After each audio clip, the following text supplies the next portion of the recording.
자, 시작하시면 됩니다. 시작하시면 아, 됩니다. 예, 시작하겠습니다. 그, 잘 아는 대로 로마서는 편지입니다. 근데 이제 어느 누가 이거 장절로 나눴는데요. 이 장절로 나눈 것이 적절하지 않은 것이 더러 나타납니다. 제가 오늘 3장 31절부터 4장 25절까지를 살펴보려고 하는데요. 31절은 4장과 함께 읽는 것이 적절합니다. 왜냐하면 어, 믿음이 행위와의 관계의 긴장은 0.1도 없습니다. 0.01도 전혀 없습니다. 법과의 긴장 관계입니다. 그러니까 4장 15절에 법의 이야기가 나오고요. 전체 그 법하고 긴장을 하고 있기 때문에 3장 31절부터 4장을 살펴보는 것이 맞습니다. 로마에서의 중심은 두 가지입니다. 하나는 구조 동일성의 해체인데요. 현대어로 말하자면 구조 동일성의 해체입니다.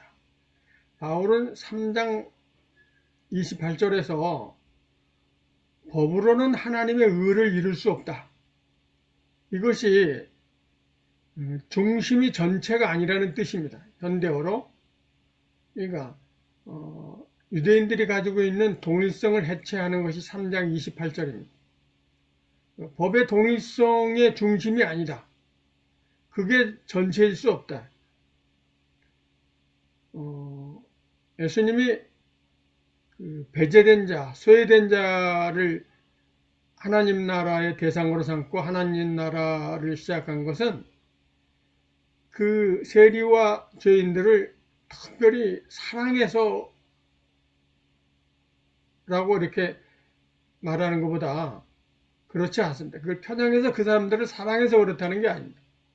예수님의 십자가와 결부해서 우리가 생각해 보면 예수님은 동일성이 중심이 아니라는 걸 지금 폭로하고 있는 겁니다. 동일성으로 전체가 될 수 없다. 중심이 정상성이 전체가 될 수 없다. 그러니까 바울은 지금 그걸 해체하고 있는 겁니다. 3장 28절은 구조의 동일성을 해체하는 거고요. 그리고 이제 또 하나는 자기 동일성의 해체입니다.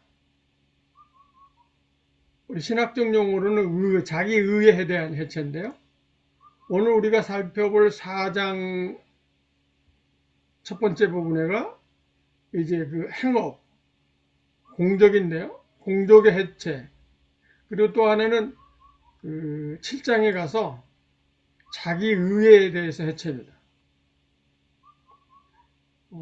자기 의. 우리는 이제 나는 죄인이다. 특히 이제 디모데전서 1장 15절 보면 바울이 나는 죄인 중에 괴수다 그래가지고 나는 죄인이다. 이렇게 하면 이게 신앙이 좋은 사람의 표현인 줄 아는데요. 이게 자기 의입니다. 자기 의. 그러니까 나는 올바르게 정당하다. 그러니까 이 바울에게서는 자기 정당성이 없습니다. 바울은 성숙이나 자기 훈련 이런 건 없습니다. 성화를 상승 모델로 삼지 않습니다. 그러니까 자기의 해체. 로마서의 핵심은 구조의 해체와 자기의 해체가 중심입니다.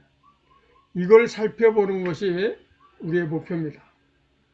3장 31절부터 시작을 하겠습니다. 31절을 보면 끝절에 이제 믿음으로 법을 파기하느냐, 믿음이 법을 무시하거나 없애려고 하는 거냐? 그게 아니다. 우리 번역은 오히려 법을 굳게 세우느니라 이렇게 되어 있죠. 법을 굳게 세운다. 이 번역을 좀 살펴보려고 하는데요. 이게 그 헬라어로 히스템입니다. 히스테미가 서다, 세우다, 멈추다, 무게를 달다 이런 의미가 있는데 번역자들이 세우다를 택한 겁니다. 해석이 들어간 거죠. 이 해석이 적절하냐? 그러니까 통시적 해석으로는 이 한절 해석으로는 히스타논 했다. 이렇게 그 히스테미를 세우다로 번역할 수 있습니다. 그러나 지금 그 계속해서 말씀드린 대로 우리는 공시적 해석을 해야 됩니다. 전체를 살펴봐야 되는 거죠. 바울은 3장 21절에서 법으로는 하나님 의를 이룰 수 없다. 지금 우리가 살펴보려고 하는 4장에서요. 지금 바울이 4장에 말하려고 하는 건 뭐냐면 법은 선택의 근거가 아닙니다. 믿음의 이 선택의 근거다라는 걸 지금 4장이 말하고 있는 건데 법이 선택의 근거가 아니라고 하는 걸 말하고요. 4장 15절에 보면 법은 진노를 산출한다. 법은 심판하는 기능이 있다는 뜻이죠. 그리고 7장에 가서는 법은 생명을 주지 못한다. 법으로부터 해방을 이야기합니다. 7장 6절에 법에서 벗어났으니 하는 거가 카타로게어인데요. 이게 가장 바울이 말하고 있는 법에 대한 핵심이기도 한데요. 이렇게 법이 하지 못하고 있는 걸 지금 바울은 믿음이 하고 있다는 걸 말하려고 하는 거기 때문에 믿음이 법을 굳게 세운다. 이런 번역보다는 이게 무게를 달다. 이걸 선택하는 것이 더 적절합니다. 그러니까 이런 걸 모두 감안하면 공시적 해석은 믿음은 법을 평가한다. 평가한다. 믿음이 법을 평가한다고 하는 것이 올바른 번역입니다.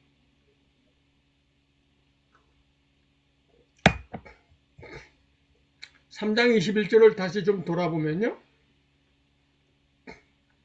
루터는 이걸 구원으로 읽었는데요. 법 바깥에 하나님의 의가 나타났다. 이걸 루터는 구원으로 읽었습니다. 루터식으로 이걸 구원으로 읽으면 이걸 너무 협소하게 해석하는 겁니다. 구원이라고 하면 이제 우리가 죽어서 천국에 가는 거나 또는 우리 영혼 구원이 받았다거나 어떻게 어떤 마술적 의미로 우리가 어떤 구원에 포함되어 있는 것 이렇게 인식되기 때문에 우리의 삶이 어떠해야 되는가에 대한 폭넓은 이해를 할 수 없습니다. 그래서 바울이 말한 하나님의 의를 중심으로 살펴보는 게 맞습니다. 바울은 이 다른 데서 구원 얘기를 합니다. 소조, 소테리아 이런 게 구원이죠. 지금 여기서는 째덱합니다. 째덱하기 때문에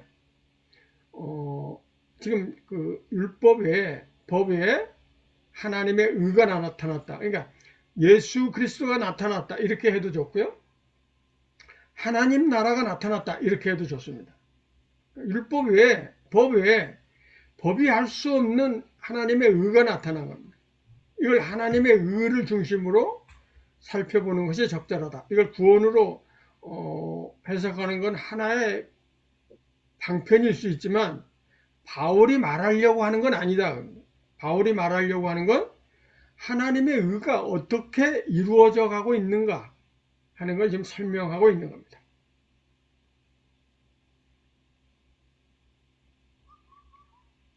그러니까 4장을 보통 이제 믿음장이라고 하는데요. 4장은 여기서 바울은 4장에서 믿음이 무엇인가를 말하려고 하는 의도는 전혀 없습니다. 바울이 만약에 믿음이 뭐라고 하는 걸 우리에게 설명하려고 한다면 특히 아브라함을 본받으라고 하면서 아브라함의 믿음을 설명하는 거라면 17장에서 아브라함이 할례를 받는 거라든가 22장에 그 유명한 이삭을 제물로 바치려고 한 사건이라든가 이런 걸 썼어야 맞는데 그런 기록이 없잖아요. 지금 바울이 말하려고 하는 건 딱 이 두 가지입니다. 선택이 법이 아닌 믿음으로 이루어진다. 이 선언을 하려고 하는 겁니다. 지금 하나님의 유대인들은 아브람 모세의 유래로 모세 출애굽기를 통해서 야훼 신앙을 가진 이래로 이 혈통과 법으로 하나님의 선택이 이루어졌다는 굳건한 믿음이 있기 때문에 이걸 깨는 아주 어마무시한 선언을 지금 바울이 하고 있는 겁니다. 이런 선언 때문에 바울이 죽은 건데요. 이게 굉장히 중요한 얘기이기 때문에 그게 어떻게 이루어졌는가를 논증하는 장이 4장입니다. 그리고 또 하나는 그를 통해서 법이 할 수 없는 것이 무엇인가. 지금 3장에서 21절에서 하나님의 의가 나타났다. 그래서 이제 예수 그리스도가 속죄소가 돼서 우리에게 해방을 일으켜 드렸다. 해방이 일어났다. 그래서 그 법이 어떠한 법이 하지 못한 그 믿음이 무엇을 하는가를 지금 설명하려고 하는 겁니다. 4장이. 그러니까 우리에게 믿음을 설명하려고 하는 게 아닙니다. 자, 그럼에도 불구하고 우리는 그러면 믿음이 무엇인가를 좀 우리가 알아야 되는데요. 지금 우리는 어떻게 해요? 믿음이 의심하지 않고 신뢰하는 것. 이게 지금 믿음이 되어 있잖아요. 이건 성수하고 전혀 상관없는 것. 자, 여기서 비트겐슈타인의 통찰이 중요한데요. 비트겐슈타인은 의미하는 바가 추상에 담겨 있다는 게 아닙니다. 개념에 담겨 있지 않습니다. 관념에 담겨 있지 않다는 겁니다. 우리가 삶의 형식 안에 있다. 의미라는 게. 그래서 믿음은 어떤 관념 체계가 아니라 삶의 행위로 나타나는 사건이다. 그러니까 믿음은 인식 언어가 아닙니다. 행위 언어. 그러니까 남들이 믿지 않는 사실, 신뢰하지 않는 사실. 그러니까 국어적 의미의 믿음이라고 하는 거하고 지금 성서에서 말하고 하는 믿음은 전혀 상관이 없어요. 로마서에서 말하고 하는 믿음은요. 그러니까 신뢰하지 않는 사실을 신뢰한다. 이런 의미는 바울을 오독한 겁니다. 그러니까 비트겐슈타인은 믿음이 신체 표현으로 나타난 적절한 표현이 없다고 합니다. 그러니까 믿음은 사건에서 발생하는 행위이기 때문에 믿음이 좋다 나쁘다 이건 올바른 표현이 아닙니다. 믿음은 그때 나타나는 행위에 대한 표현입니다. 자, 그래서 예수님은 믿음과 사랑을 동의어로 사용하는데요. 예수님이 혈루병 여인에게 너의 믿음이 너를 구원하였다 하시죠.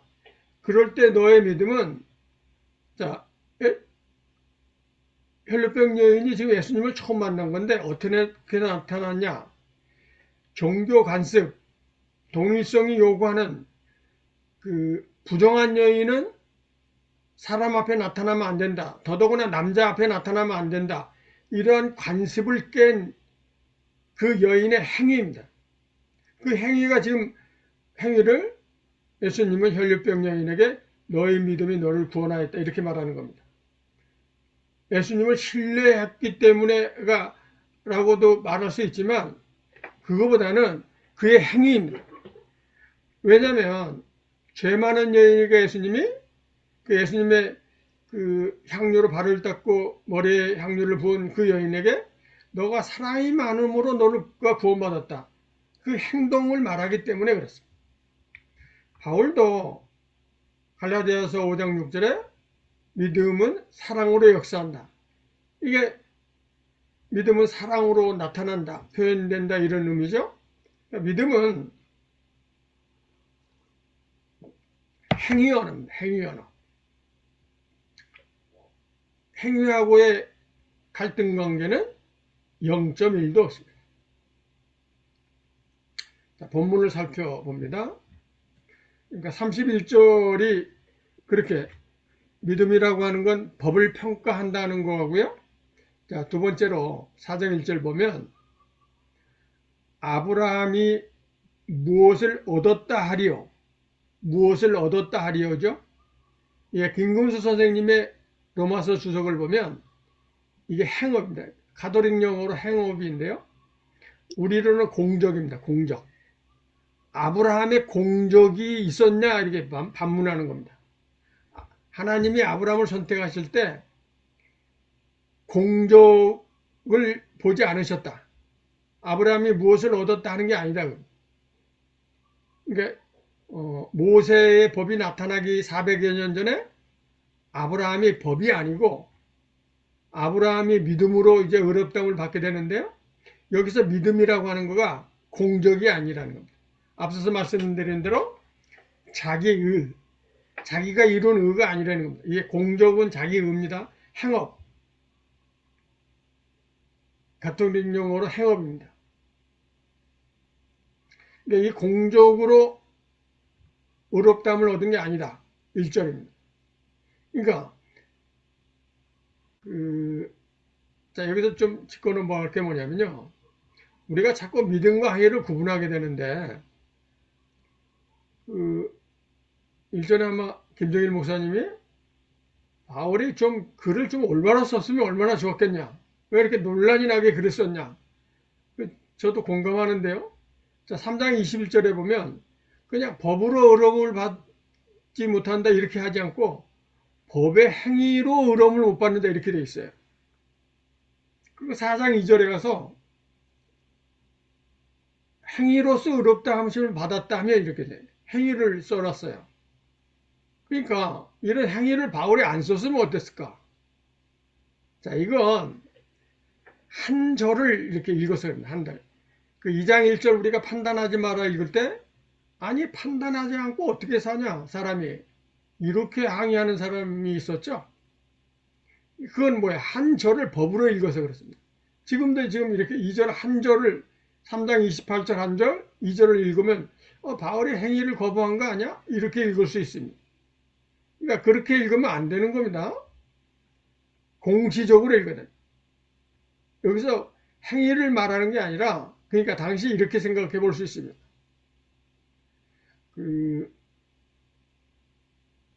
이스라엘 사람들은 이 믿음이 행위 언어라고 하는 걸 모두 공유하고 있었던 겁니다. 지금 그 피스티스라고 하는 의미는 그리스어에서 들어온 겁니다.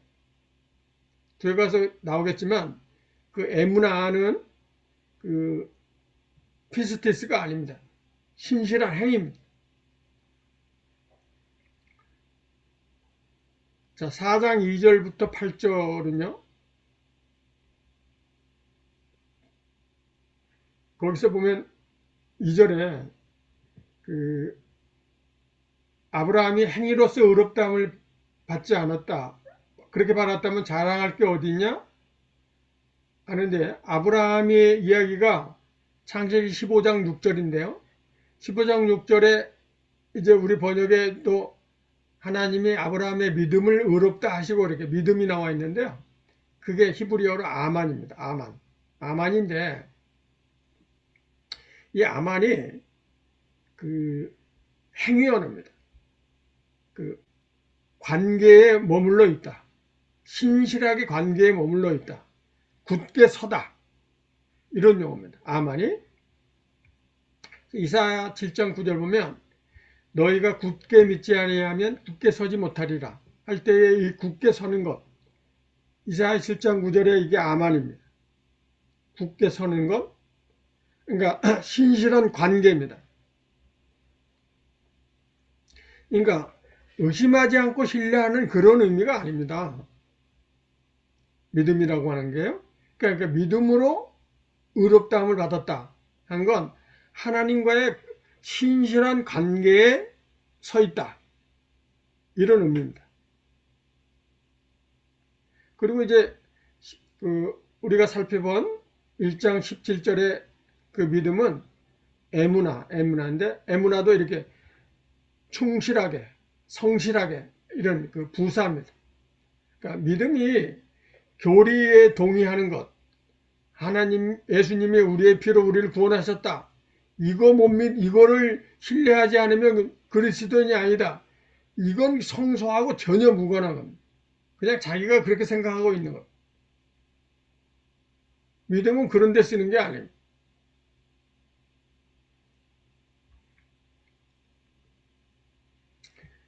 2절에 아브라함은 행위로서 의롭다함을 받지 않았다. 이게 바울이요.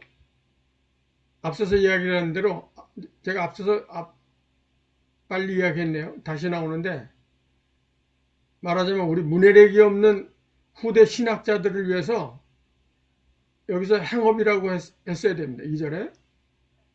근데 그냥 행위라고 했어요. 그래서 오해가 생긴 겁니다.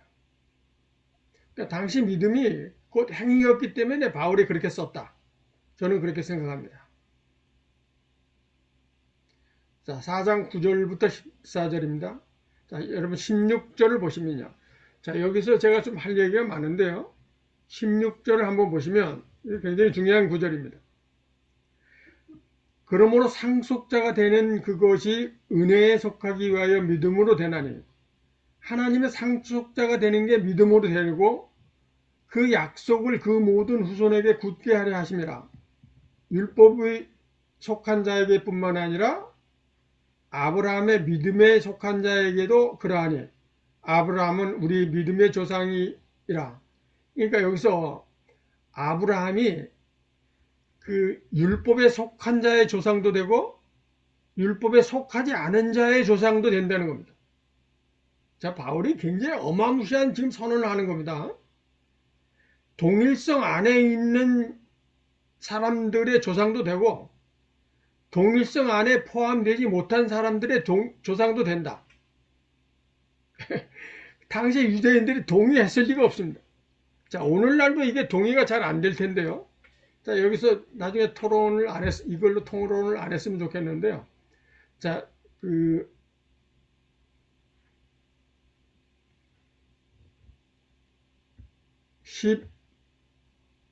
12절 보면요.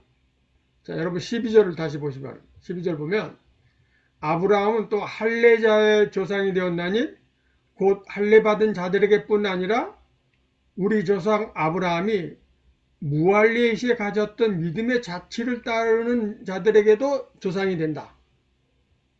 자, 동일성 안에 법 안에 이스라엘의 율법에 속하지 않은 사람도 믿음의 자치를 따르는 사람은 아브라함이 조상이 된다. 그러니까 믿음이라고 하는 것이 어떤 동일성 안에 그리스도인됨이 어떤 동일성 안에 들은 사람이 그리스도인이 아니라는 겁니다. 자, 여러분 동의 안 하실지 모르겠는데 지금 우리가 성서를 왜 읽습니까? 아, 옛날에 이런 일이 있었다 이렇게 읽는 게 아니라 그 옛날에 있었던 일로 오늘의 우리의 삶의 자리를 지금 돌아보는 게 우리가 성서를 읽는 이유 아니겠습니까?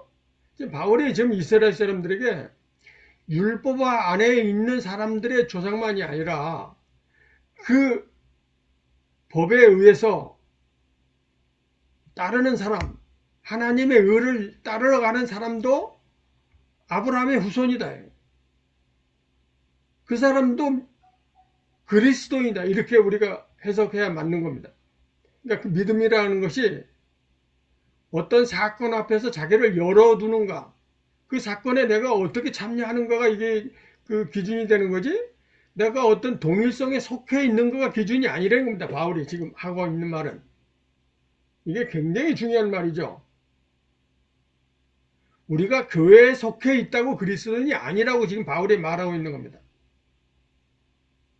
그 사건 앞에 하나님의 의로 참여하고 있느냐 아니냐 이게 문제지 어떤 동일성을 갖고 있느냐가 문제가 아니라는 겁니다. 그러니까 동일성 중심의 그 그리스도인됨 때문에 극우가 나오고 민족주의가 나오고 정상성이 나오고 이러는 겁니다. 정상이다. 우리는 정상이다. 그러니까 우리가 정상이라고 주장하는 게 뭐예요? 이게 동일성입니다. 그래서 칼라너가 이렇게 말합니다. 익명의 그리스도인이 있다. 지금 이런 얘기를 바울이 여기서 하고 있는 겁니다. 4장에서. 독립성에 포함되지 않은 사람도 아브라함의 후손이다. 믿음의 자체를 따르는 사람은 아브라함의 후손이다. 성서가 그렇게 말하고 있는 겁니다. 자, 4장 15절이요. 법과 믿음의 4장의 법과 믿음에 대해서 지금 바울의 그 긴장관계를 설명한다고 하는 거라고 말씀을 드렸죠. 4장 15절에 보면 율법은 진노를 이루었다. 법은 심판을 한다는 뜻입니다. 법의 기능은 심판이다. 그러니까 우리가 잘 아는 대로 법은 우리를 보호하는 기능과 경계를 지는 기능이 있죠. 그러니까 경계를 지어서 경계 밖을 만드는 겁니다. 법을 못 지킨 사람, 법 안에 들지 못한 사람, 이 법이라는 건 법률만 말하는 게 아닙니다. 교육, 도덕, 문화, 종교, 예술 뭐 이거 전부 다 법입니다. 그러면 그러니까 교육받지 못한 사람, 도덕적이지 않은 사람, 이런 사람을 만드는 게 법입니다.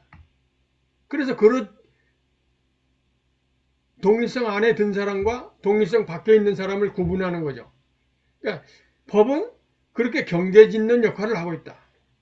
그래서 발터 베냐민은 폭력 비판을 위하여 책에서 법의 구조 자체가 폭력을 가지고 있다. 그러니까 차별하고 있는 폭력을 가지고 있다는 겁니다. 법은 끊임없이 판단해서 밖으로 밀어내는 겁니다. 그러니까 그 2장 1절에서 판단하지 말라는 건 법의 행위를 하지 말라는 겁니다.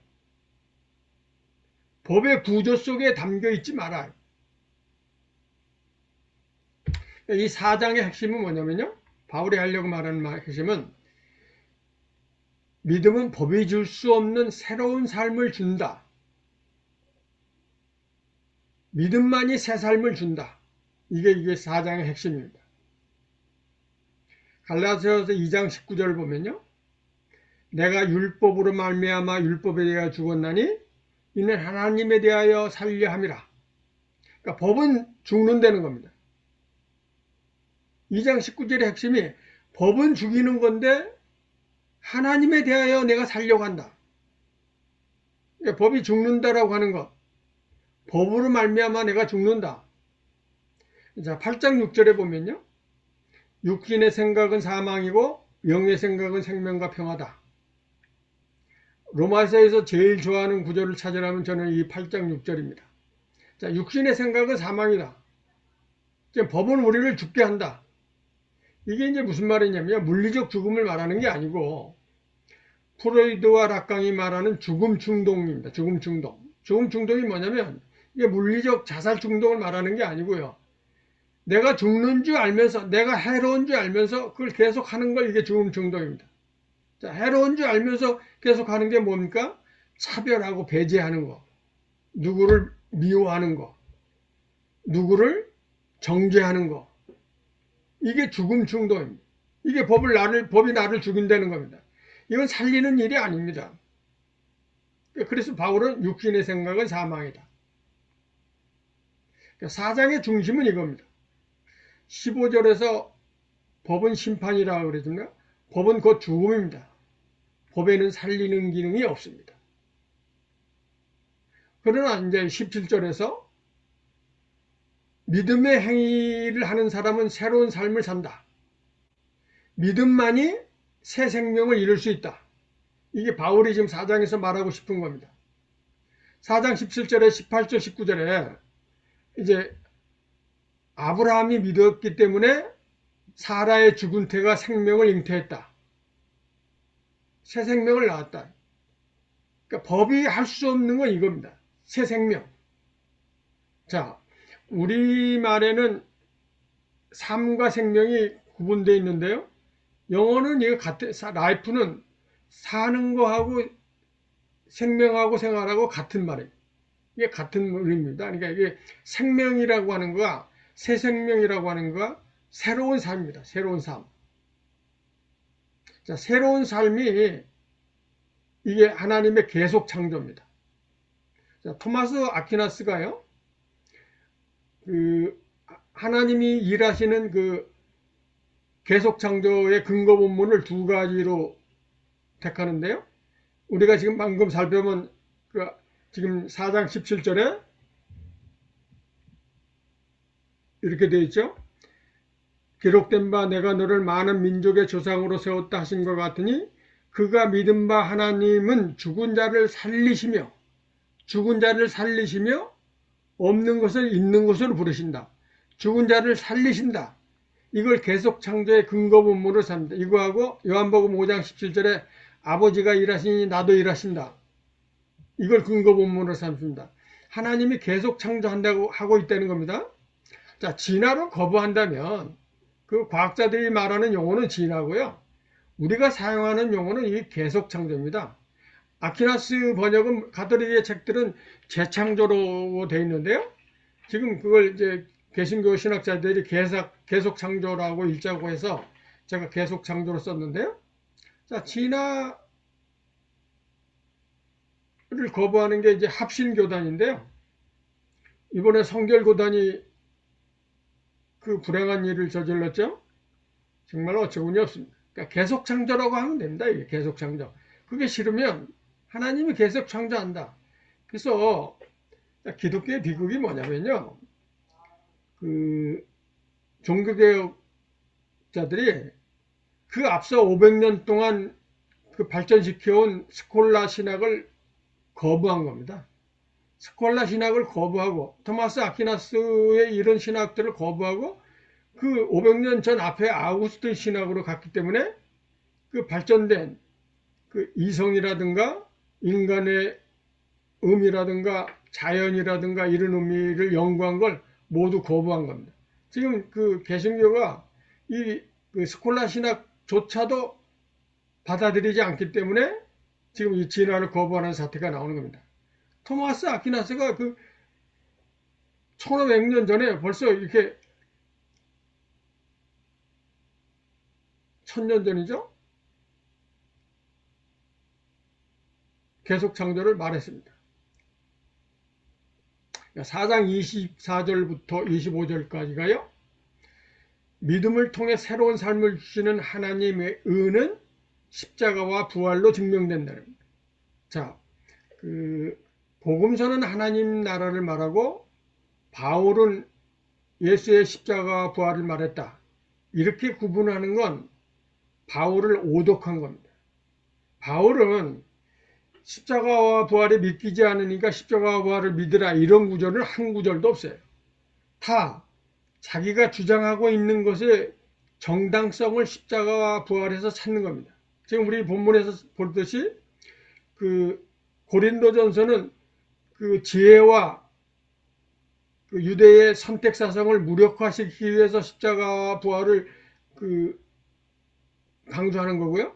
지금 우리 4장에서는 믿음이 새 생명을 일으킨다는 것을 정당화하기 위해서 십자가와 부활을 바울이 증언하는 겁니다. 그러니까 여기서 나중에 5장에 가서 십자가를 다시 설명할 텐데요. 시간상 십자가를 다시 잘 설명을 못하겠지만 십자가가 그러니까 지금 예수님은 실패한 자들과 함께 하는 거거든요.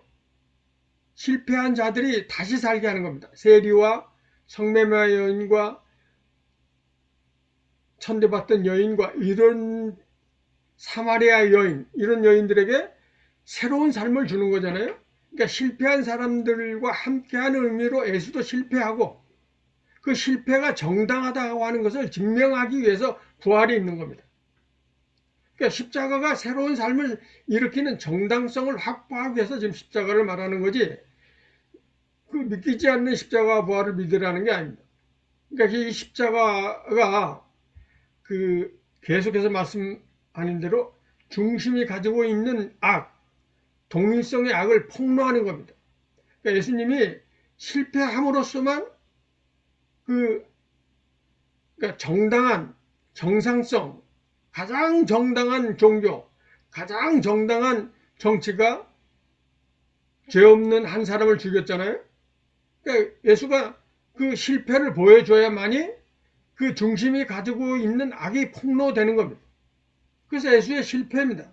그래서 실패와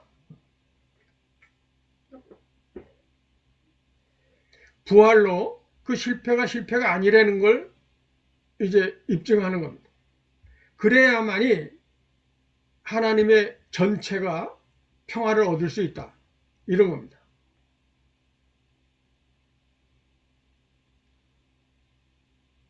이게 결론을 내면요. 하나님 나라는 차별과 배제, 지배와 억압을 폭로하고 새로운 삶의 길로 가는 길입니다. 여기까지 하겠습니다.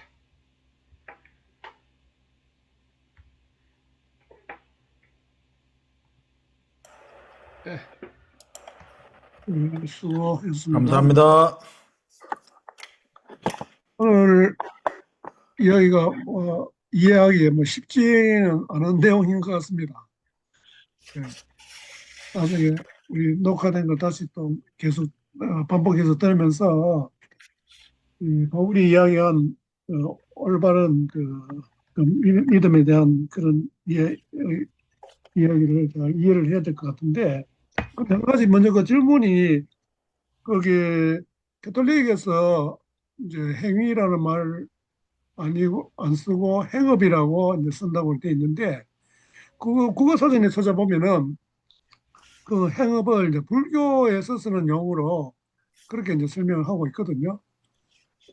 그러니까 거기 불교에서 이야기하는 그 행업 그 의미하고 가톨릭에서 이야기하는 그 행업이 그러면 같은 의미로 쓰고 있는 건지. 비슷할 겁니다. 불교 의미가 어떻게 쓰고 있는지 잘 모르겠는데요. 김근수 선생님 책에 행업으로 되어 있습니다. 그래서 나도 그냥 행업으로 한 건데, 우리 용어로는 공적입니다. 공적. 개신교는 공적이라고 하죠. 그러면 공로. 그 행위라는 용어 대신에 행업을 쓴다고 하는 의미 자체가 행위는 어떤 그 공적이 아니고 행업이라고 할 때 그거는 이제 공적의 의미로 쓴다 이렇게 예. 이제 하면 되는 겁니까? 그러니까 바울이 행위를 말한 게 아니고 공적을 지금 문제 삼은 거라 합니다. 행위를 문제 삼은 게 아니고 공적을 문제 삼았다. 공적을 문제 삼은 겁니다. 그러니까 그 행업이란 말과 공적이란 말을 같다고 보면 되겠죠. 예, 같은 말입니다. 업적, 예, 예. 업적. 무슨 네. 말인지 알겠습니다. 그러니까 지금 우리가 많이 오해하는 거 가운데 하나가 믿음이라고 하는 거하고 행위를 갖다가 자꾸 이제 구분해서 이야기하는 데서 많은 이제 오해가 있다고 보거든요. 그래서 저도 그게 근본적으로 루터 때문에 그렇게 된 겁니다. 루터 때문에. 예. 그래서 저도 근본적으로 믿음에는 행위가 포함되어 있다. 저는 항상 이제 그렇게 이제 이야기를 하는데 행위 언어입니다. 포함됐다기보다 그냥 예, 그 그렇죠. 언어학자 예, 비트게슨 도 맞습니다. 그렇고 오히려 그러니까 포함됐다보다도 그러니까 예, 믿음이 곧 이제 행위다 이렇게 행위입니다. 그냥. 예, 바울이 이야기하는 그 의미를 갖다 우리가 제대로 이해하고 있다 이렇게 보는 게 정당하다는 거죠. 예, 그렇습니다. 예, 그게 예. 이제 종교개혁 이후로 그렇게 그 믿음과 행위가 이렇게 구분되게 된 겁니다. 예, 그래서 지금 이제 계속해서 성경은 이제 그걸 이제 강조를 하는데 그동안에 이제 그 종교개혁이라면서 루터가 이제 해석을 잘못하는 그것이 올바른 해석인 걸로 이제 오해를 하고 지금도 보면은 이제 그런 것을 옹호하고 그래서 이제 예를 들어서 권영경 그 교수 같은 경우에 그 행위 구원론자로 많이 그 비판을 받았잖아요. 근데 제가 볼 때는 권영경 교수가 이야기하는 것은 바로 지금 그 이정만 목사님 이야기하는 그런 내용을 이야기한다고 저는 보고 있거든요. 그러니까 권영경 교수의 행위로서의 구원 그 책이 굉장히 논란을 일으켰는데요. 예, 예. 권영경 교수의 논지는 맞습니다. 그러니까 행위가 있어야 되는 건 맞는데 권영경 교수가 저처럼 설명해내지 못한 겁니다. 아, 그러니까 개념이 조금 달라요. 예, 좀 네. 다를 수 있겠지. 그러니까 믿음과 행위 이렇게 그걸 분명히 구분하고 있고 그것도 그 행위가 공로라는 의미가 좀 약해요. 권영경 교수님 설명은 제가 네, 이해하기로는요. 그렇게 설명했습니다. 예, 그거는 근데 해놓고 오늘 우리 이 목사님 설명으로는 믿음은 행위와 같은 삶 혹은 사건, 예, 그 삶의 형식, 이렇게 해서 같은 것으로 이해를 해야 예, 되는 것이고, 삶의 형식입니다. 예, 근데 그러니까 보통 행위로 구원받지 못한다 할 때 그 행위는 사실은 공적이다, 행업이다, 공적입니다. 업적이다. 예. 예, 예, 예. 그러면은 깨끗하게 이해가 돼요. 그러니까 지금 그러니까, 이제 그러니까 간단하게 루터가 면죄부를 극복하려고 해놓은 거예요. 그때는 그때 신학이 맞은 겁니다. 그러니까 루터조차도 그게 공적인데 그 뒤로 이게 행위가 믿음하고 구분된 거는 점차 강조된 겁니다. 그게 이제 뭐냐면 스토아 인식론 때문에 그러는데 스토아 인식론이라는 거가 그 현상을 개념화해 가지고 그 개념에 동의하는 게 진리입니다. 이게 이제 아우구스티누스에 의해서 신학하면서 이 인식론이 들어온 건데요. 이걸 종교개혁자들이 받은 겁니다. 그러면 행위와 행업 혹은 공적의 차이가 뭐예요? 우리가 다 같은 의미로 행위, 행적, 아니, 그렇지 않죠. 공적을, 아니, 지금까지 되게 다 같이 믿음은 어떤 신뢰, 하나님의 약속을 믿는 거고, 행동은 내가 뭘 행했다. 그 행한 행위의 결과가 공적이고 공로니까 행위나 행적이나 행업이나 다 같은 범주로 우리가 판단했는데, 오늘 여기 놀라운 거는 믿음은 행위의 언어인데, 또 행위와 또 행업이 다르다는데, 그럼 행위와 행업이 다른 구체적인 차이가 뭐예요? 행위는 그냥 사는 거가 행위고요. 행업은 뭘 이렇게 내가 성취, 번영 이렇게 뭘 이루어 가는 게 행업이죠. 바울이 그러니까 지금 4장 1절에서 바울이 말한 건 아브라함이 뭘 이루어 가지고 하나님한테 이쁨을 받았냐 그게 아니라는 겁니다. 아브라함이 뭘 이루어 놓은 게 있냐? 그러니까 뭘 이루어 놓은 거가 행업입니다. 이걸 쉽게 이야기하면 우리가 자꾸 이제 믿음과 행위라고 해가지고 그걸 이제 구분을 했는데 오늘 이제 그 이 목사님이 이제 설명한 걸 이제 단적으로 이야기하자면 믿음은 바로 행위다. 이렇게 이야기하면 된다는 거잖아요. 아닙니까? 그러면 네, 맞습니다. 하나님의 믿음이 어렵다고 인정받은 하나님을 믿음으로 어렵다고 했다는데 그러면 아브라함의 믿음은 어떤 행위, 뭘 했다는 거 아니에요? 무슨 행위예요?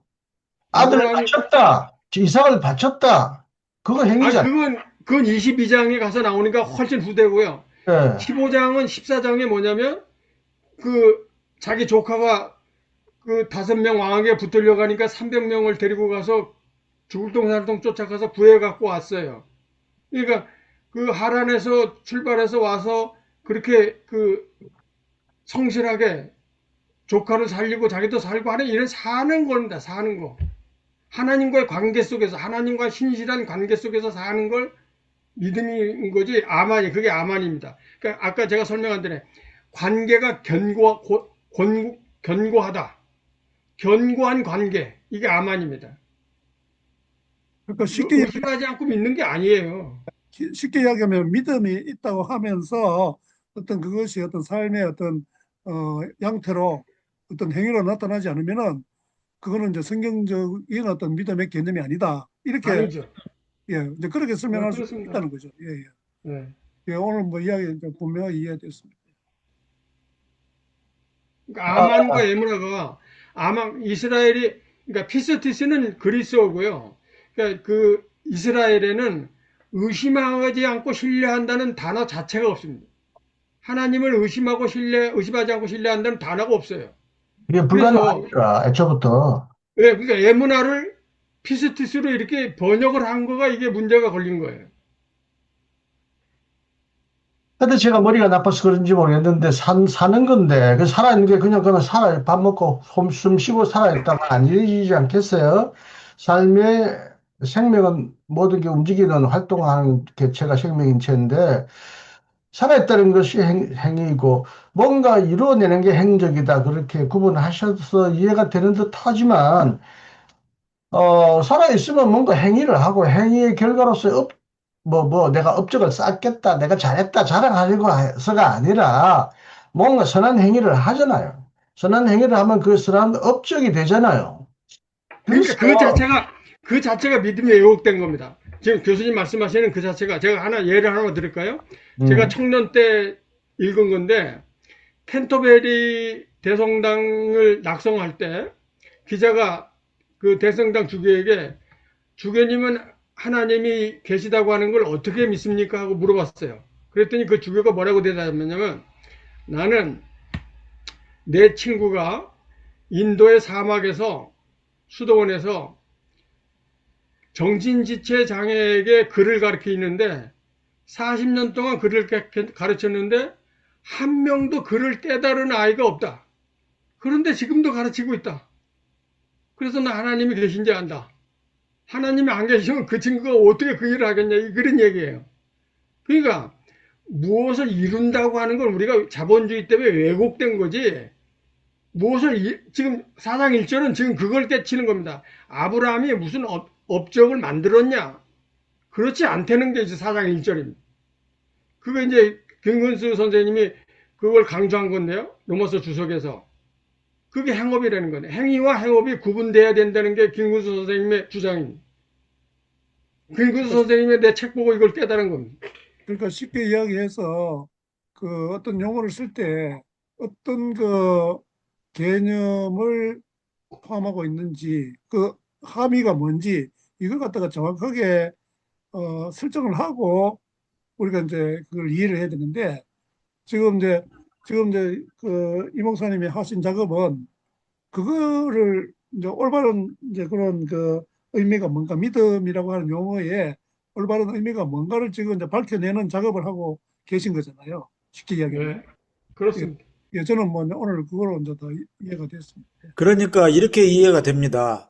그러니까 믿음하면 우리가 이제 행위란 말을 좀 개신교에서 조금 이제 거북스럽게 생각하는 용어이긴 한데요. 순종이라고 한번 표현을 해보겠습니다. 그러니까 하나님을 믿는다는 것은 하나님께 순종하는 거. 예, 그렇죠. 그게 믿음이라는 거죠. 예. 근데 이거, 의에 한 말, 이제 순종이란 말을 저는 안 쓰기는 하는데, 하여튼, 그 하나님 의에 따라 사는 거. 여기 예, 지금 예, 하나님, 지금 여기서 합니다. 그 하나님 의 자치를 따라 사는 게 아브라함의 후손이다. 예, 예, 예. 12절에. 예. 예. 그러니까 삶이죠.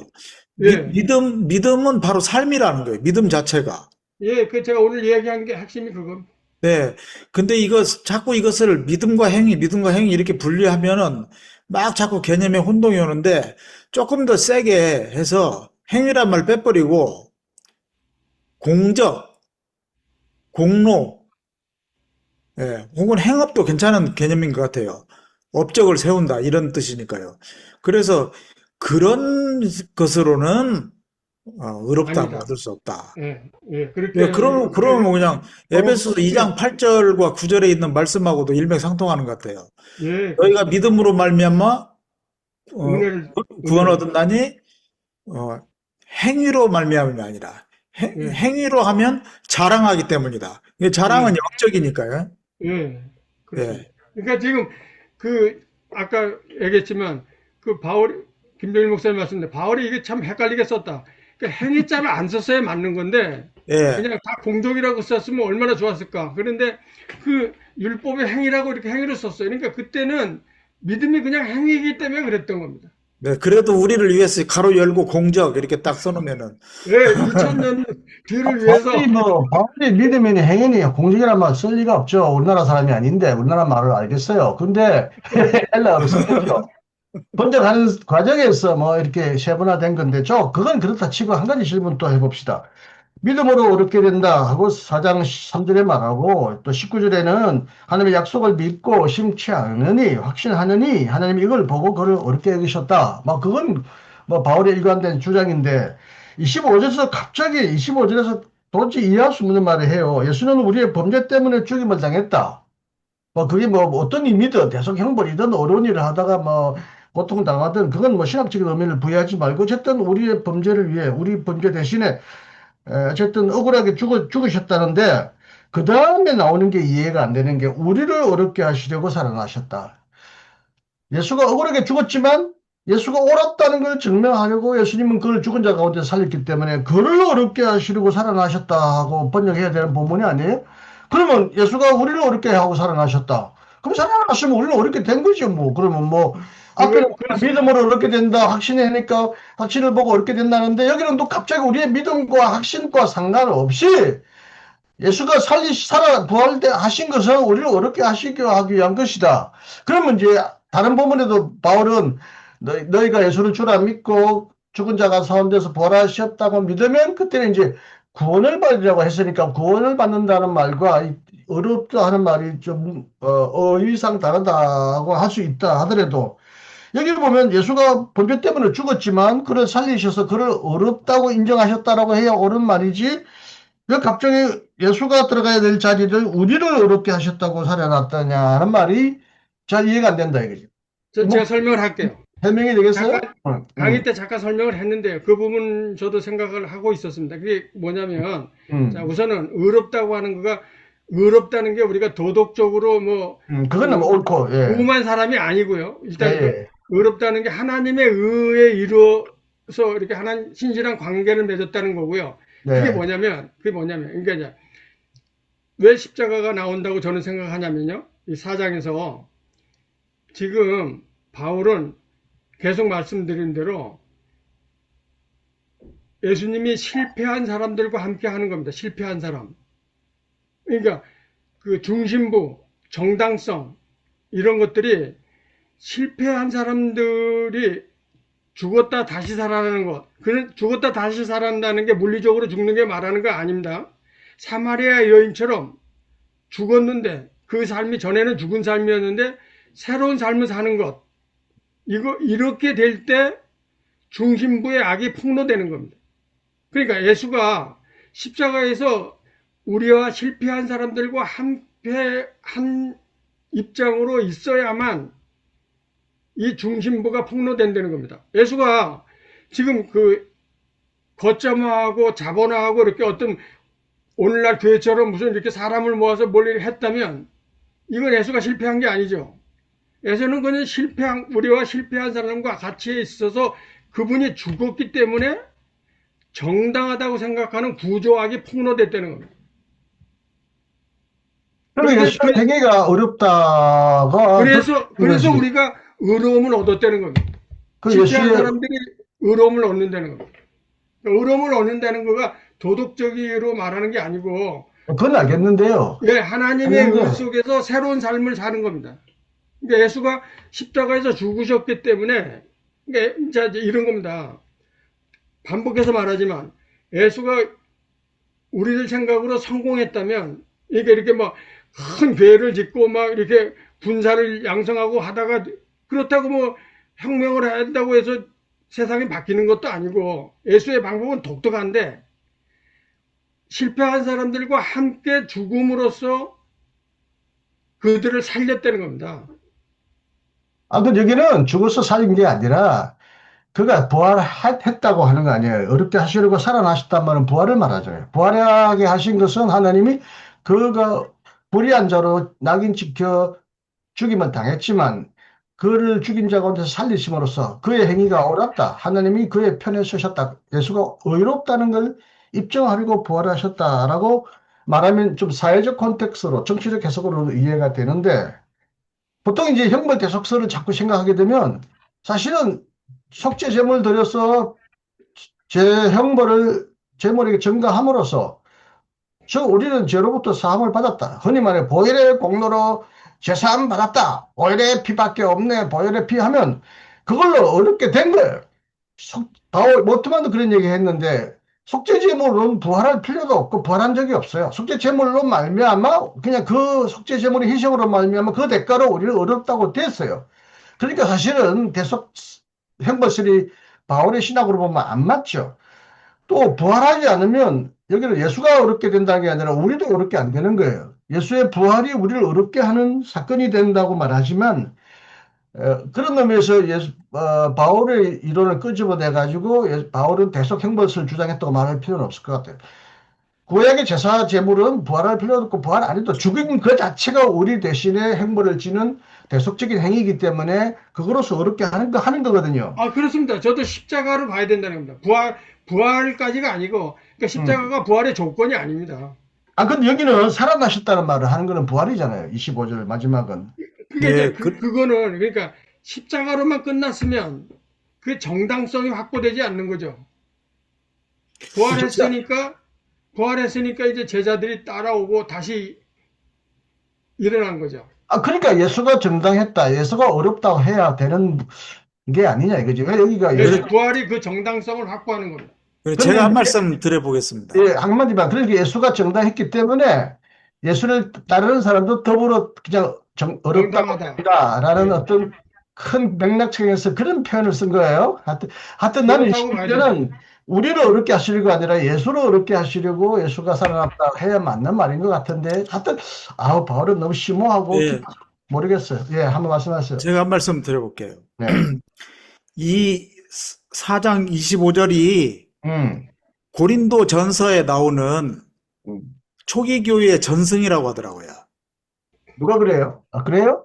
김근수 소장 그 로마서 주석에도 그렇고요. 예. 실제로 고린도전서 15장에 보면은 음, 전하여 받은 바 우리에게 전하여 준 거라 하면서 그 복음이 뭐냐면 예수께서 우리 죄 때문에 죽으셨다. 음, 혹은 죄를 위하여 죽으셨다. 음, 예, 그렇게 설명을 하다가 그 다음에 부활이 없으면 그리스도의 부활이 없으면 우리는 여전히 죄 가운데 있다. 음, 부활이 우리를 의롭게 한다. 음. 그래서 십자가는 이 말씀이 말하자면 죄 때문에 죽으신 그 예수님의 죽음을 설명하고 부활은 우리를 의롭게 하기 위해서 부활하셨다는 거예요. 그러면 나중에 이제 우리가 로마서 뒤에 공부를 하겠지만 예수께서 죽은 자 가운데서 살아나신 것을 믿을 때 의롭다함을 얻는다. 아브라함도 죽은 것과 같았지만은 태에 죽은 것과 같았지만은 그 상태에서 믿음을 함으로써 생명을 얻게 되었다. 부활신앙인 거예요. 저는 그렇게 이해해요. 바울에도 뭐 없는 것을 있게 하시고 네네. 또 마치 죽은 자를 살리게 하시는 하나님을 믿었다 이런 표현이 나와요. 네. 그러니까 그런 신앙이 들어간다고요. 그렇죠. 네. 그러니까 우리가 의롭게 되는 것은 예수님의 십자가 때문에 의롭게 되는 것이 아니라 네. 예, 예수님의 십자가는 인간의 죄의 결과물이라는 거죠. 인간들이 만약에 의로웠으면 예수님을 십자가에 죽일 이유가 없어요. 그런데 인간의 죄가 결국은 예수님을 죽인다. 저는 그렇게 그냥 이해를 해봐요. 근데 이제 대속형벌설은 그 다른 관점에서 상당한 비판을 많이 받는데, 저도 비판하는데, 압도적으로 예수가 죽어서 우리를 어렵게 한 거거든요. 부활 안 해도 상관없거든요. 옛날에 그러니까 그것은 속죄제물도 부활을 안 했거든요. 옛날에 속죄제물 번거롭지만 여러 번 저희일 때마다 속죄제물 바쳐서 어려움을 얻었거든요. 근데 여기는 혁명적이라면 예수의 삶도 바울의 신학도 다르단 말이에요. 그런 면에서 예. 그러니까 바울 사도는 고린도전서에서 예수의 부활이 없으면 우리는 여전히 죄인이라고 그래요. 맞아. 그런 아, 표현이. 예. 그러니까 김종일 목사님 해석이 좋네요. 예. 예, 그러니까 우리가 지금 갖고 있는 신앙이 부활 신앙이 아니면 헛것이라는 거예요.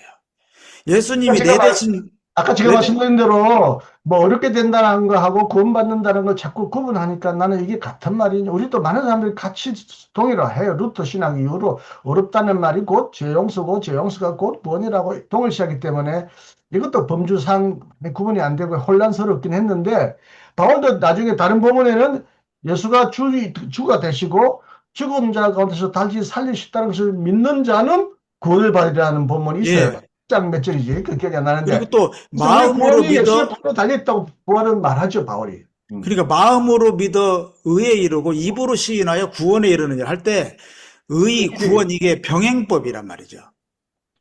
예, 그래서 큰 범주 내에서는 의와 구원을 너무 그렇게 구분할 필요는 없겠다는 생각을 저는 개인적으로 해보긴 합니다. 뭐 틀렸는지 맞는지 모르겠습니다만. 그러나 여튼 간에 아브라함의 신앙도 부활 신앙이고요. 아이고. 또 바울이 말하는 우리가 의롭게 된다는 신앙도 부활 신앙이란 말이죠. 그러니까 십자가에서 예수님께서 내 대신 죄를 담당하고 돌아가셨다는 그런 믿음 고백은 우리의 그 의롭다함을 얻는 신앙과는 별 의미가 없어요. 목사님 맞아요, 이정만 목사님? 이제 저는 목사님 그렇게 생각해요. 네, 예, 완전 김도희 얘기를 목사님 싫어요. 해석에 저도 동의합니다. 아, 좋네요. 좋네요 아니라 옳아요? 아, 진짜 그거 바울 신학이 그런데 맞아요 아니 지금? 옳고 그르고 그런데 한국 아까 교회는 바울 신학이냐고 그게. 근데 예, 한국 뭐, 교회는 너무나 예수님이 내 죄를 대신해서 형벌을 받으심으로 돌아가셨는데 그것을 믿으면 구원받는다. 그것을 믿으면 의롭다함을 얻는다 하는 이상한 왜곡된 신학을 그래서 이야기한다는 한국 거죠. 교회는 유달리 십자가가 중심에 있고 사순절 일주일 동안 예수의 고난을 강조하고 부활은 주일날 아침에 부활했네 하고는 확 돌아서고 1년 내내 부활 신앙이 없어요. 부활 신앙이 있다면 비굴하게 타협하고 죽음을 두려워하지 않을 거야. 십자가가 나를 구원했네라고 믿기 때문에 사실 한국 교회는 설교도 별로 안 하고 부활 신앙도 주일날 아침에 한번 하다가 그냥 1년 내내 부활을 잃어버리고 오직 보혈의 공로, 십자가 공로, 십자가 밑에 내 짐을 벗었네. 내 십자가 아래 내가 뭐 사함을 받았네. 이거 얘기해가지고 출창 한국 교회는 십자가 종교지 부활 종교가 아니라는 느낌을 저는 강하게 받아요. 그러면 잘못된 거 아니야? 전적으로 공감합니다. 예, 지금 맞습니다. 그 부활 그 사건 그 이야기는 또 뒤에도 뭐 또 이제 계속 나오기 때문에 근데 예, 이제 어렵게 되는 게 부활까지다. 부활이 어렵게 예, 하느냐, 예수의 십자가가 어렵게 하느냐는 것은 오늘 이 본문에 걸려있는 말씀이니까. 예. 그러니까 앞으로 부활의 뭐 구체적인 설명 나중에 하더라도 요 예, 문제 중요한 문제예요, 사실은. 예. 그러니까 뒤에도 계속 그 나오기 때문에 우리가 아, 뭐 예수님의 부활이 없으면은 사실은 이제 말이 안 되는 거죠. 지금 저기 황영애 집사님 오늘 이제 처음 들어오셔서 이게 들으셨는데 한번 들어봐야 조금 되겠네. 그분은 예, 어떻게. 조금 좀 이게 이해가 혹시 안 된다든지 조금 혹시 뭐 질문이라든지 뭐 있으시면 한마디 하시면 좀 좋을 것 같은데 마이크 좀 켜시고 안 들려요. 예 마이크 마이크를 예. 오늘 그 강의 들으시고 좀 어땠습니까? 조금 또박또박 천천히 얘기하세요. 소리가 자꾸 끊기더라고요. 또박또박 천천히.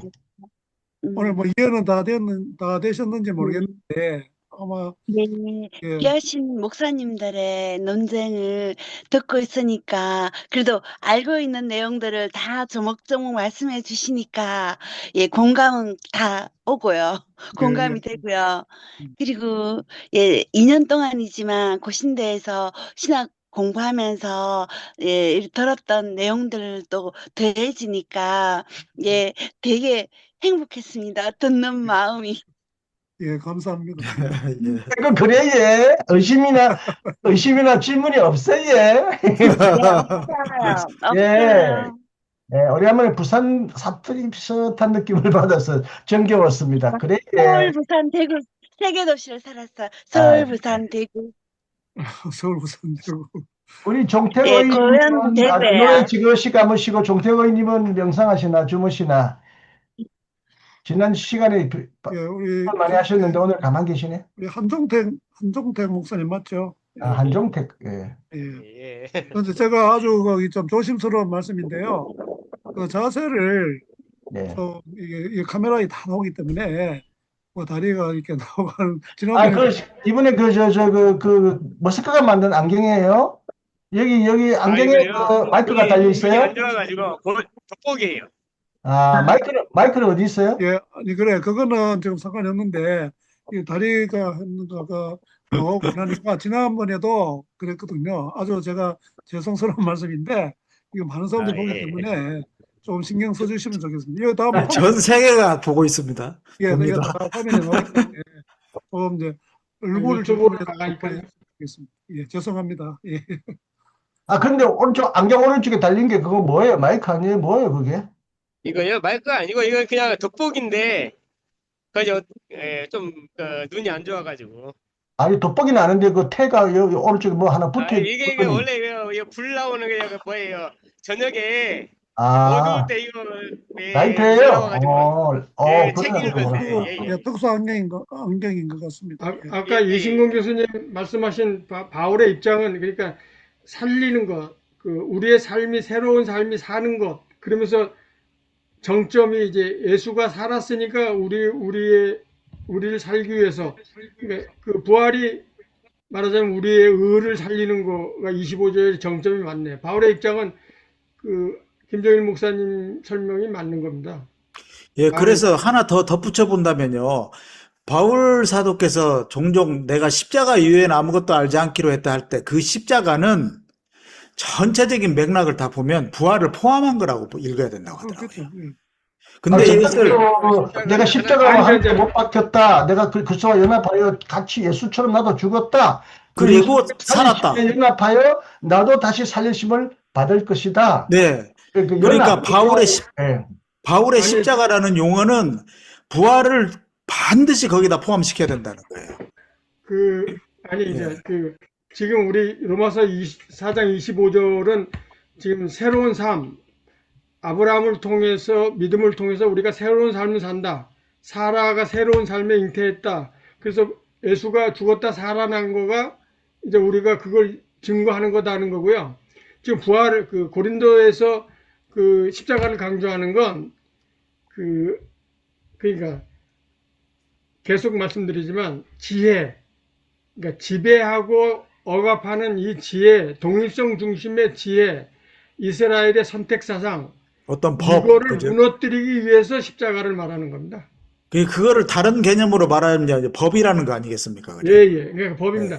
법을 네. 무력화시키기 위해서 십자가를 강조하는 거예요. 이게 십자가가 이렇게 십자가로 예수가 이렇게 죽었지만 이게 정당한 실패 아니냐 이게.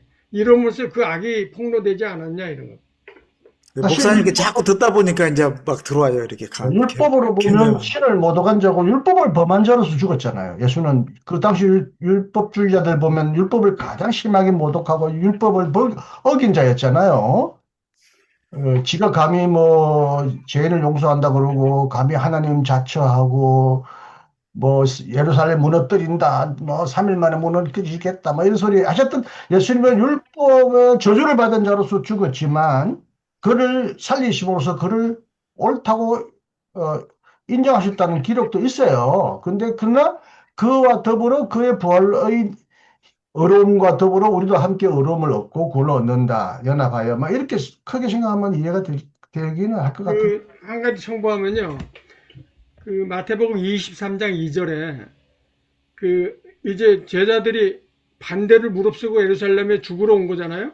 예. 죽으러 오셔서 사람들하고 제자들에게 자기가 왜 죽어야 하는지를 설명하는 거가 23장 2절이에요. 마태복음 23장 2절에. 그러니까 바리새인들과 서기관들이 모세의 자리에 앉았다. 그러니까 그들이 가지고 있는 법을 폭로하기 위해서 지금 예루살렘에서 죽는다는 게 23장 2절이에요. 그게 굉장히 중요한 본문입니다. 23장 2절이. 당신이 지금 그러니까 정당하다고 하는 것, 정상성, 중심, 동일성 이걸 폭로하기 위해서 죽은 겁니다. 예, 폭로로서의 죽음은 좋습니다. 하여튼, 예. 단순히 우리 제 짐을 벗기기 위해 죽은 것도 있지만, 죄악의 율법의 힘, 권세의 힘을 죄악의 악함을 폭로하면서 자기의 죽음을 거기다 바쳤다는 건 좋은 표현이고요. 이해가 됩니다. 네. 오늘 그 강의에서 이제 분명하게 이제 말씀하신 게 행위라는 그 용어와 행업이라고 하는 용어의 그 분명한 차이. 그래서 믿음은 그 행위가 뭐 포함된다기보다도 행위로 나타나는 이제 쉽게 이야기하면 믿음 이퀄 뭐 행위다 이렇게 이야기해도 뭐 틀린 말은 아닌 것 그렇습니다. 같아요. 그래서 이제 행업이라는 것은 그야말로 우리의 어떤 공덕을 이제 쌓는 이런 개념으로 이제 이해를 하면 되는데 이때까지 우리가 행위라고 하면은 그 행업과 같이 이해를 한 것이 이제 문제다. 예, 그렇습니다. 오늘 이제 그거 잘 예, 그렇게 이해하십니다. 큰 사랑으로서 역사한다. 갈라디아서 5장 6절 믿음은 사랑으로 역사한다. 이게 믿음은 그냥 그 행위라는 이야기입니다. 이게 행위로 나타난다는 겁니다. 행위로. 너무나 행위로 나타나지 않으면 믿음이 아닌 거예요. 예. 어떻게 보면 너무나 간단한 이야기인데 그거를 오랜 동안 그 기독교 역사에서 수많은 또 신학자들이 500년 동안 논쟁한 겁니다. 500년 동안. 그러니까 개념 이해가 굉장히 중요하다고 저는 생각을 합니다. 예, 지금 최근에 오늘 이제 우리 목사님께서 진화, 뭐 계속적 창조 음, 같은 개념으로 그렇게 설명을 해주셨는데 정말 깊이 공감을 합니다. 근데 이게 이제 진화를 창조의 반대로 오해를 하기 때문에 예, 그렇죠. 그래서 여기에서 이제 이게 말도 안 되는 그런 난동이 벌어지는 거예요. 그러니까 유신 진화론을 수용한다고 하면은 이 사람은 하나님의 창조를 믿지 않는 사람이다. 이렇게 그렇게 오해를 되는 해버리는 거예요. 이게 그리고 이번에 그 총회에서 그 박영식 교수를 해임하는데 앞장섰던 전 이사장 백운재 그놈이 총회에서 이번에 유신진화론을 이단으로 만드는데 발의한 놈인데 내가 그 녹음을 다 해놨는데요. 이제 그 놈은 뭐냐면 진화론을 거부할 뿐만 아니라 계속적 창조도 틀렸다. 하나님은 6일 만에 창조가 다 했다고 하지 않았느냐. 뭘또 창조를 한다는 말이냐. 그놈 성서를 안 믿는 것 해서 이 사람은 지금 하나님 창조 안 하시고 계속 창조 안 하신다. 6일 만에 이미 모든 창조는 딱 끝났다. 이게 하나님의 말씀이라고 보는 거예요. 진화뿐이 뿐만 아니라 고전적으로 받아들여온 계속적 창조론도 이놈은 안 믿더라고요. 와, 나 당장에 지금 앰뷸런스 보내야 되겠네요. 완전 또라이야, 또라이. 와. 응급실로 입원시켜야 되겠네요. 성경에 하나님 내가 보라 새로운 일을 행하노라 하신다든지 아니 뭐 과학적인 증거뿐만 아니라 성경에도 지금도 하나님의 일하시니 나도 일한다. 일하는 게 그냥 뭐 밥 먹고 뭐 땅 파는 거 막 이래요. 창조도 이래요. 하나님이 창조일도 지금 계속 하신다는 그리고 그런 표현들이 성경에 무수히 나오는데 창세기 6일 만에 창조 끝나고 하나님은 지금 쉬신단 말이야. 무슨 하나님이 또 창조하느냐. 이딴 소리를 하는데도 대원들을 다 박수 치고 500명 중에 400명이나 되는 또라이들이 다 유신진화론을 그렇게 해서 이단 결의한 거예요. 아니 그래서 우리 성경교는 지금 미친 또라이 집단이다. 아 진짜 내 그게 자괴스러운 거예요. 완전히 미친 또라이 집단이에요. 교회는 미친놈의 집단이에요. 교회 믿는다는 게 와 나 이렇게 미친놈들이 모이는 집단에 도덕의 소굴이 되는지는 나 예수님의 말씀만 믿었는데 오늘날도 저희 교회가 도둑놈의 소굴이에요, 소굴. 아, 미치겠어. 예, 뭐 우리 이제 이 교수님 흥분하셨다. 내가 너무 흥분하셨어요. 죄송해요. 충분히 이해를 하고요. 지난번에 우리 여기 이제 그 박영식 교수 초대해가지고 그걸 이제 창조 신학에 대해서 이제 다 들었죠. 그 이야기 바로 이제 그 계속적인 창조 그 이야기를 다 했고. 근데 김정은 목사님 오늘 왜 그 얘기를 왜 꺼내셨지? 아까 이정만 목사님 그 강의 중에 잠깐 진화에 대한 언급이 있으셨거든요. 그랬나요? 내가 전화나 못 들었다. 잠시 그때 주무시더라고요. 내가 이거 글 쓰고 사운드라고 요즘 피곤해요. 글을 오늘도 2개를 썼잖아요. 교회 안 가고. 토마스 아퀴나스가 4장 17절하고 그 요한복음 5장 17절을 계속 창조의 근거 본문으로 삼습니다. 네? 다시 말씀해 보세요.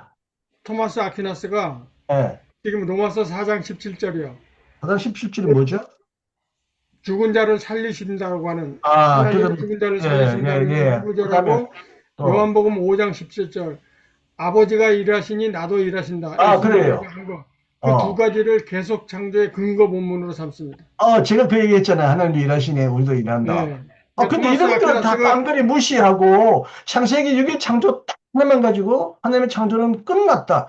무슨 계속적 창조냐 또라이 뭐 이런 식으로 나간 거예요. 총회장이 한 놈이 총회장은 그 녀석은 안 했다. 이사장이 한 놈이 교단의 유신론을 결의하는 놈이 성경을 지멋대로 이렇게 일방적으로 왜곡한 게 참 기가 차요. 역사적으로 성육신 하나님 땅으로 오신 하나님인가 그 책에 그렇게 써 있습니다. 네. 토마스 아퀴나 그러니까 그 스콜라 신학자들을 그 개혁 신학에서 거부한 거가 이렇게 지금 비극이 나오는 거예요. 스콜라 신학자를 수용했으면 지금 그런 사태가 없는 거죠. 그리고 에노메 엘리시에 보면은 거기는 이제 3일 만에 창조했다. 예, 그렇게 되어 있는데 창세기 1장은 그 3을 한 번 더 반복해서 이제 6일로 그렇게 하면서 보다 더 세심하게, 꼼꼼하게, 그리고 3이 2번 들어가기 때문에 더 완벽하다. 3이라는 숫자와 곱하기 2 할 때 2도 또 완전수이기 때문에 그렇게 해서 그 바벨론 창세기 뭐 거기에 나오는 마루뚝이니 뭐 티아마신이 막 이런 그 신들의 창조보다 훨씬 더 정교하게 그렇게 창조하셨다 하는 그러한 어떤 전복을 지금 이야기하는 건데 이걸 가지고 문자적으로 해석해 가지고 6일 만에 창조를 끝냈다. 이렇게 이야기하니까 이 사람들이 이게 정신과에 보내도 이게 약도 없는 거예요. 제가 이제 들을 때 그걸 이제 자기들 나름대로는 섭리라고 하는 그 용어로 그 개념으로 우리가 이야기하는 계속적인 창조를 이야기하는 것은 아닌가 저는 이제 자세히는 모르는데 우리가 지금 전통적으로 이해하는 그 섭리하고 이제 개념은 이제 좀 다른데 아마 그렇게 설명을 할 것 같아요. 그게 제가 이제 그 추측인데 그거는 좀 알아보기는 봐야 되겠죠. 그 사람들도 이신근 교수님께서는 음. 별 책임이 없으셔요. 왜냐면은 성서신학을 가르치신 분이 아니고 조직신학을 가르치셨기 때문에요. 그, 서울신학대학에 성서신학을 가르치셨던 교수님들이 지금 다 손들고 벌 받아야 돼요. 그렇죠. 어떻게 가르쳤길래 그 모양이에요, 진짜.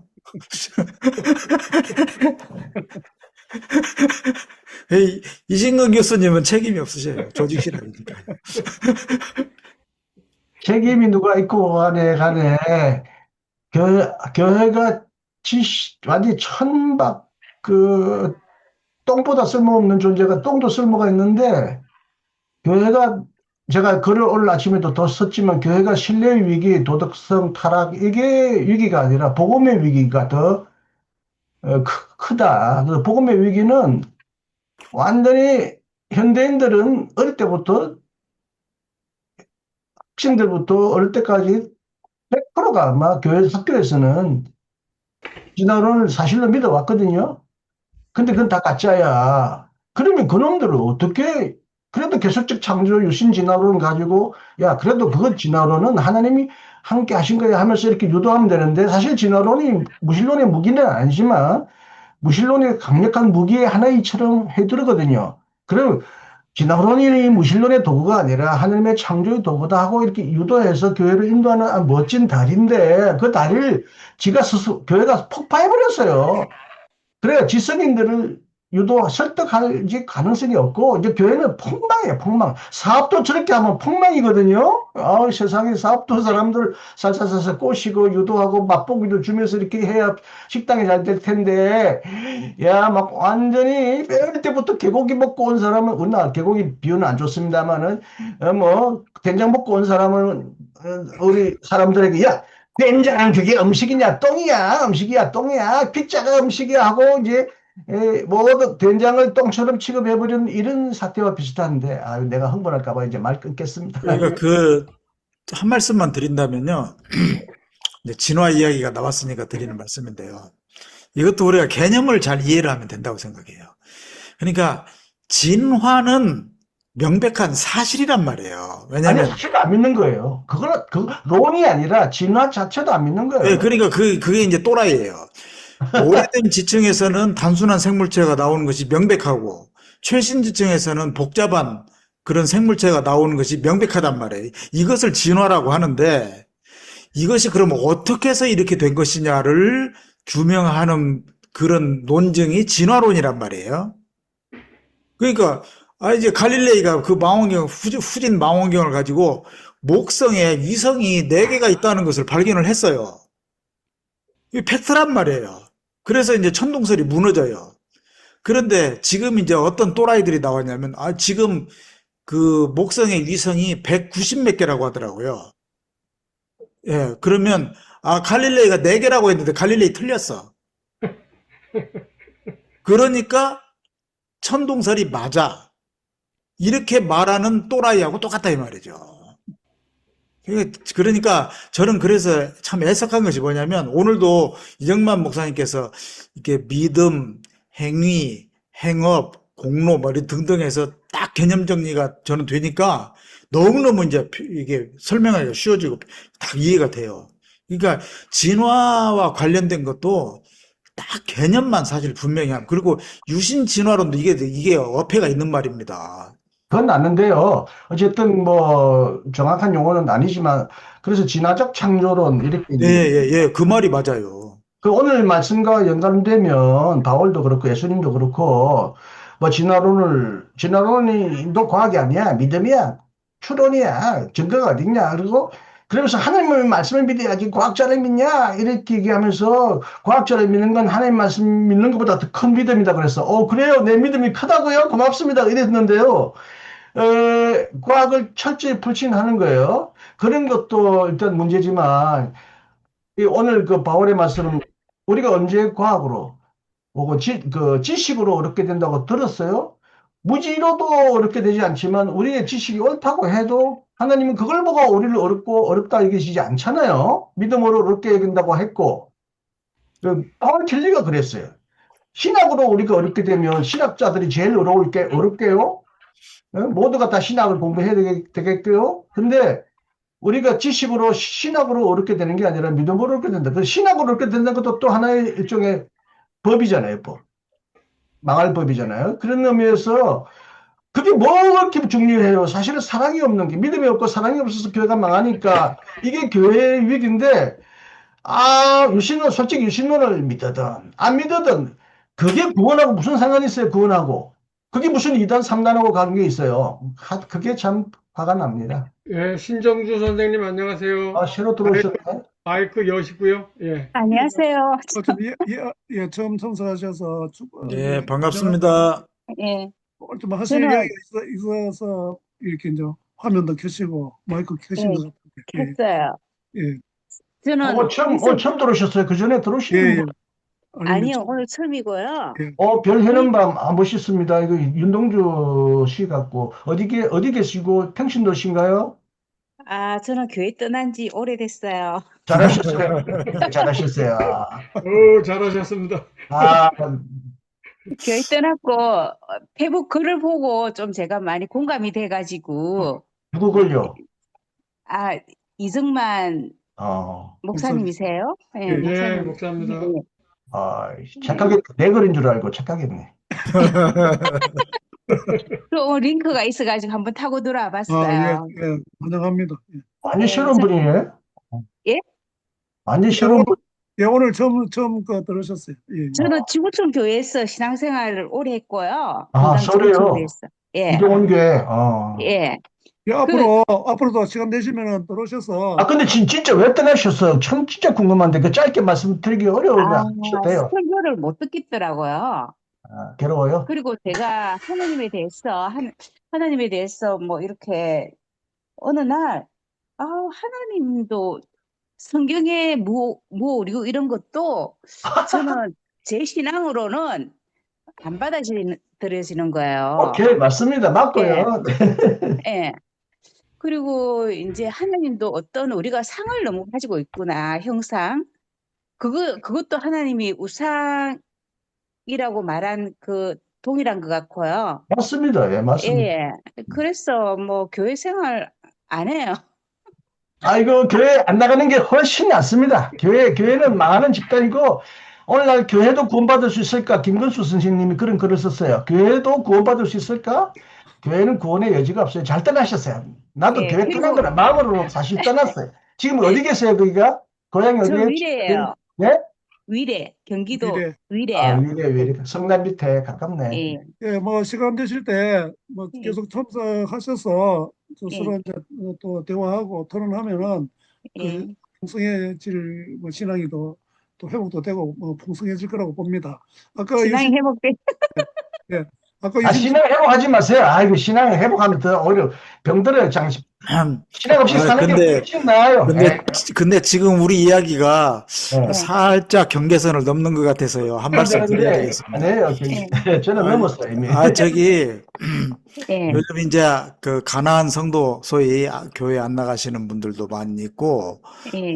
기성 교회에 대한 여러 가지 면에서 이제 실망을 하고 그렇게 했는데 저는 교회에 대한 그 기본적인 생각이 뭐냐면 꼭 공동체가 아니더라도 각자 자기 나름대로 이렇게 하나님과의 관계를 잘 맺어나가고 또 동시에 이웃과의 그러한 그 관계를 잘 맺어나가는 경천애인의 삶을 실현하기 위한 그런 믿음의 삶을 살아가는 사람이 바로 교회다, 성전이다.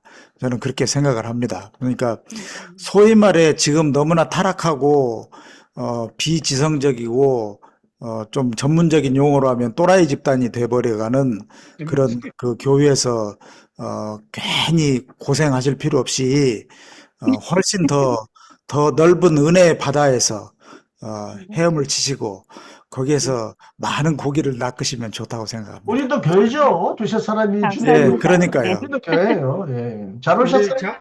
장한열 선생님 반갑습니다. 감사합니다. 한 말씀 하시죠.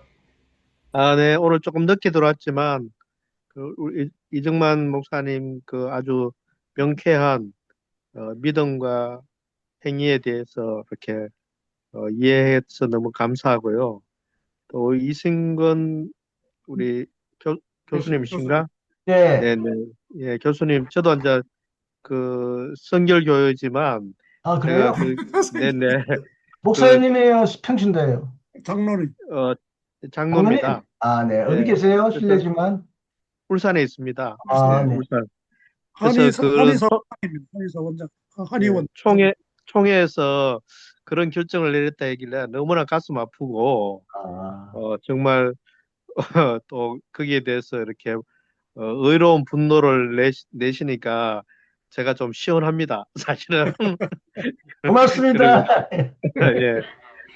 그럼에도 불구하고 참 너무나 안타깝고, 이 교회가 교회답지 못하고, 또 이렇게, 정말 그 성도에게 바른 길을 이렇게 길을 제시해야 되는데, 그렇지 못한 것, 또 성도에게도 책임이 있는 것 같아요. 성도가 더 이렇게 바른 신앙을 가지고 잘못된 것들을 볼 수 있는 눈을 가져야 되는데, 눈이 이제 거의 이제 어둡게 돼가지고 분별하지 못하는 이 시대에 신앙을 가지고 있는데, 그래도 그럼에도 불구하고 이렇게 귀한 분들이 모여서 의논하고 토론하는 것 너무 감사하고, 또 우리 김종일 목사님 너무 이렇게 명쾌하게 또 이렇게 답을 다 하시니까 저희들 이렇게 제가 듣기에 너무 감사하고 고맙습니다. 감사합니다. 네. 아유, 반갑습니다. 아이고, 자주 오십시오. 네. 그러니까 우리 이승훈 교수님 빼고요. 교수님들한테 불만이 많은데, 신학교, 그러니까 전에 박영식 교수님이 그 이스라엘의 하나님인가 하는 책을 썼는데, 제가 그게 너무 감동을 받았는데요. 근데 이제 그 페북에 그 박영식 교수님이 뭐라고 썼냐면, 자기가 그 목사들 앞에서 강의를 했는데, 목사들이 아유 교수님 정도면 좋다, 아유 잘했다, 이렇게 칭찬을 받았다고 글을 썼길래 내가 거기다 댓글을 뭐라고 썼냐면, 아 교수가 목사들한테 저항을 받아야지 그 칭찬을 받아가지고 그러면 그게 무슨 교수냐. 아니 이제 그렇게 내가 좀 무리하게 썼어요. 그리고 이제 한 달도 안 돼서 박영식 교수님 그 사건이 났어요. 그래서 내가 너무 미안해서 박영식 교수님 옹호하는 글을 내가 몇 번 썼죠. 박영식 교수님도 알아요. 내가 글을 써준지. 내가 그러니까 사모님도 와서 내 글을 좋다고 표시하고 가고 그랬더라고요. 내가 너무 미안하더라고. 내 박영식 교수님한테 그 밑에 댓글로, 아니 그 목사들이 칭찬하면 안 되는 거다 교수는. 근데 그렇게 썼어요. 근데 지금 교수들이 전부 목사들한테 설설 기어가지고 지금 사태가 이렇게 된 거예요. 그러니까 이제 뭐냐면, 내 후배가 이제 그 안양대학교에서 그 후배인데 독일에 가서 박사학위를 받아왔는데, 그 백석대학교에서 강사로 갔는데 학교에서 배운 게 아무 소용이 없대요. 그 학과장이 이렇게 가르치라고 이렇게 그 책을 몇 가지 선정해 준대. 그러니까 배운 게 아무 소용이 없는 거예요. 목사들 때문에. 그러니까 그걸 저항을 못해, 먹고 사는 것 때문에. 이게 비극이에요. 시간이 이제 좀 지났는데요. 이제 마무리를 해야 될 것 같은데, 제가 한마디만 말씀드리고 마치면 좋겠습니다. 아까 이제 유신 진화론, 좀 더 정확하게는 창조적, 진화적 창조론, 진화적 창조론. 진화적 창조론. 이제 그 부분에 대해서 사실 그 올바른 신앙을 가지고 있는 그 과학자들이 쓴 책을 보면은 그 확실한 그 견점이 있을 것 같아요.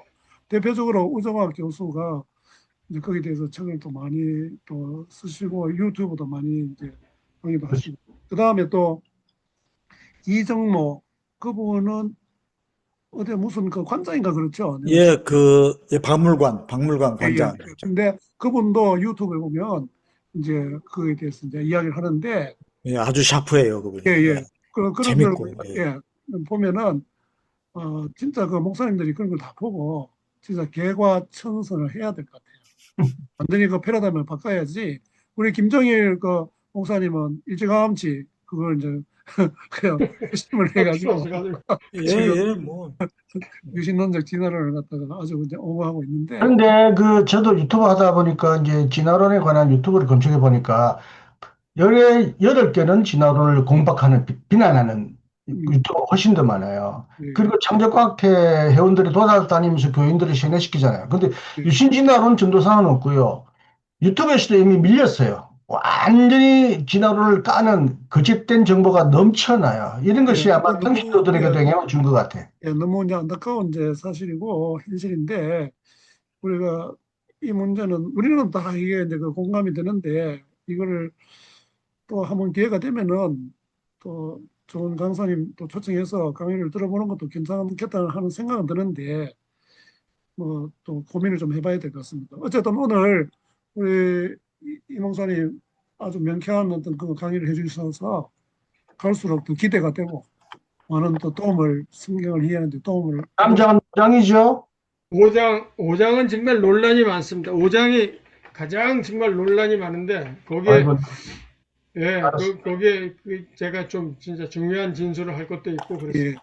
우리가 지금 1, 3, 5주 하기 때문에 오늘이 5주잖아요. 그래서 다음 주 또 있습니까? 예, 다음 주 이제 1주니까 이제 네. 그때 좀 해주시면 감사하겠습니다. 제가 아, 욕심 가지고 원래 격주로 하는 것보다도 1, 3, 5주 하면은 이제 좀 더 이렇게 할 수 있기 때문에 그렇게 좀 정해서 하고 있습니다. 5주가 있는 날은 한 번 더 하셔야 된다는 거네. 예, 그렇죠. 예. 그래서 다음 그럼 주가 우리 이제 저기 6월 1일이기 때문에 다음 주가 우리 김정일 목사님 그 금요 성경은 어떻게 되죠? 그러니까, 주일날 이렇게 공부를 하면 그 주간의 금요일 날, 예. 예, 그 주간의 금요일 날 같이 우리도 이제 공부를 해나가는 식으로. 하는데 이제 또 이틀 뒤에 또 이제 이 목사님 강의를 하게 이번 되니까 금요일 날 어떻게 돼요? 김정일 공부해야죠. 목사님. 아, 예. 예, 근데 그냥 가볍게 오십시오. 예, 가볍게 저번 오셔서. 이번에 레위기죠, 레위기? 아니요, 출애굽기요. 예, 출연. 창세기 다음에 출애굽기지, 참. 예. 그래, 오늘 또 뭐 열띤 또 토론과 좀 대화가 있어서 더 이제 활기가 넘쳐서 좋습니다. 근데 아주 풍성했습니다. 아니, 갑자기 두 분의 여성이 들어오시니까요. 훨씬 분위기가 부드러워지고, 훨씬 예, 좋아요. 계속해서 한 번도 안 계셨는데 오늘 갑자기 두 분이 들어오셨었어. 예, 와. 계속 참여하시면은 너무 우리 모임에 활력이 되고 좋을 것 같습니다. 네, 어쨌든 기대가 됩니다. 예, 다음 주일날 뵙겠습니다. 수고하셨습니다. 네. 감사합니다. 네, 감사합니다. 예.